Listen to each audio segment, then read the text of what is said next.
नहीं कहा कि कष्ट नहीं आपने आएगा। ये कहा था कि अगर आप कृष्ण नाम लेते हैं तो 100% गारंटी कि अगली योनि आपको इंसान की मिलेगी। मनुष्य का मिले जी, ये गारंटी कैसे लेते हैं आप? स्वल्पम क्या है? स्वल्पम ही अपी अस्य धर्मस्य त्रायते महतो विहार। भगवान गीता में इसलिए कह रहे हैं कि अगर थोड़ा सा भी आप इस मार्ग में पड़ेंगे, बड़े से बड़े खतरे से बच जाएंगे कि कम से कम आपको मनुष्य जीवन तो प्राप्त होगा। शुचि नाम सुमताम गेहे योग भ्रष्ट भी जायते। तो भगवान गीता में ये कहते हैं अगर आप भक्ति पूरी भी नहीं कर पाते, थोड़ा सा भी कर लेते हैं भक्ति, तो क्या होगा? आपको ब्राह्मण परिवार में जन्म मिल जाएगा, धनी परिवार में जन्म मिल जाएगा, अच्छे घराने में जन्म मिलेगा और दोबारा भक्ति करने का अवसर प्राप्त होगा। और अगर मैं भक्ति ना करूँ तो?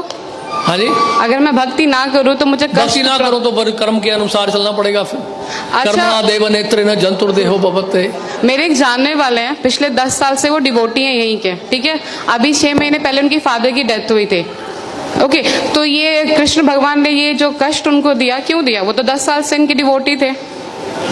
हमने तो बोला ही नहीं कि आप कृष्ण भक्त बनते तो कष्ट नहीं आएगा, हमने नहीं कहा ये। कल के मैं क्लास में गई थी। नहीं, हमने नहीं कहा ये कि कृष्ण भक्ति अगर करेगा कोई कष्ट नहीं आएगा। उसको कष्ट आएगा, कष्ट करने की जो सहन करने की दृष्टि बदल जाएगी। जैसे कि एक व्यक्ति जो है सड़क पे जा रहा है और साथ रास्ते में बैरियर्स हैं, स्पीड ब्रेकर्स हैं, तो एक व्यक्ति ठेले में जा रहा है, दूसरा व्यक्ति मर्सिडीज में जा रहा है। तो मर्सिडीज में जा रहा है, वो भी उसी सड़क से जा रहा है, झटके उसको कम लगते हैं। कहने का मतलब यह है कि कष्ट जो है भक्तों के जीवन में भी आता है, सहन करने की शक्ति भगवान देते हैं।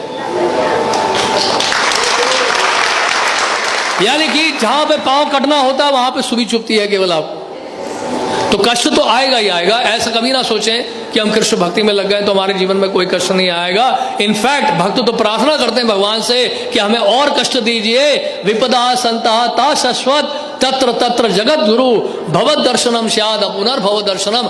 आप कुंती महारानी कह रही हैं आप हमें और कष्ट दीजिए, और कष्ट दीजिए, और कष्ट दीजिए, क्योंकि आप अगर कष्ट देंगे तो आप ही का स्मरण करेंगे। अब आपका स्मरण करने का मतलब यह है दोबारा जन्म मृत्यु जरा व्याधि के संसार में दोबारा नहीं आना पड़ेगा।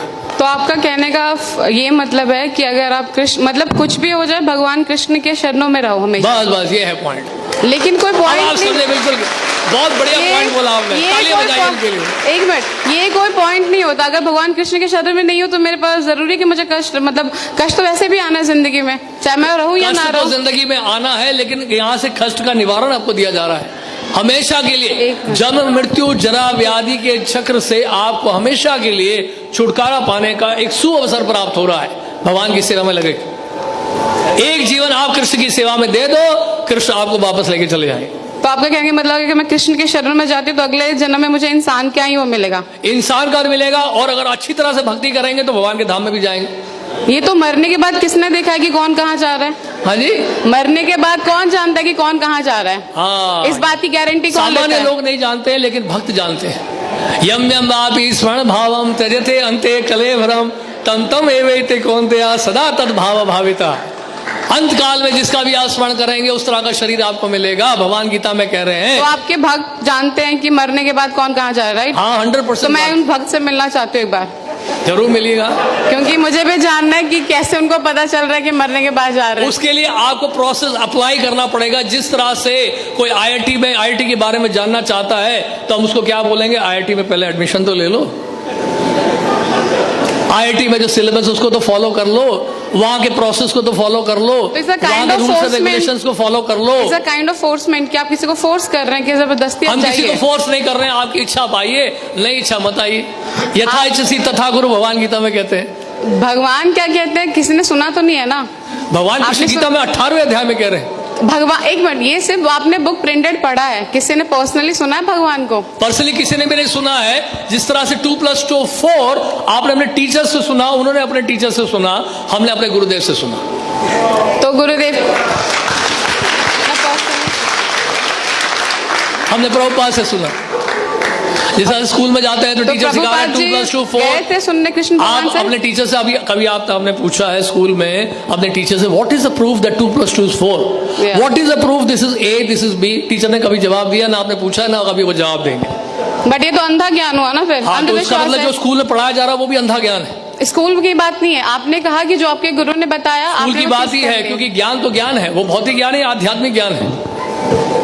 भौतिक ज्ञान में आप विश्वास कैसे कर लिए कि 2+2 4 होता है?